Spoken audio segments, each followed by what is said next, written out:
Okay, nabaklas na ni Almer yung bumper, oh. First time. So, meron tayong degreaser. Hindi nga. Linisan muna natin to kasi ito yung nauna eh. So, sprayan na natin. Maglinis ka na.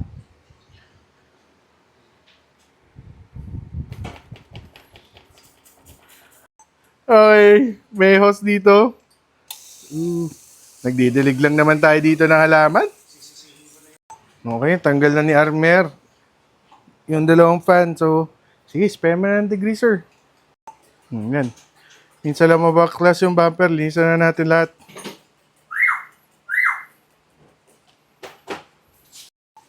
Unlike the Pajero, wala sa ilalim eh, no?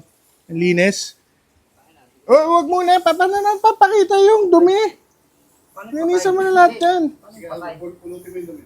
Ibalik mo. Oo, wala na, di ba? Hindi na nakita sa video, walang maniniwala, malinis na. Pulin mo. Paano patay? Anong patay? Sige, pilit. Sa grip mo. Sige, yan. Ayan, nakita mo na, sobrang dumi nung sa big body. After nan, kakabit na ni Bray bracket.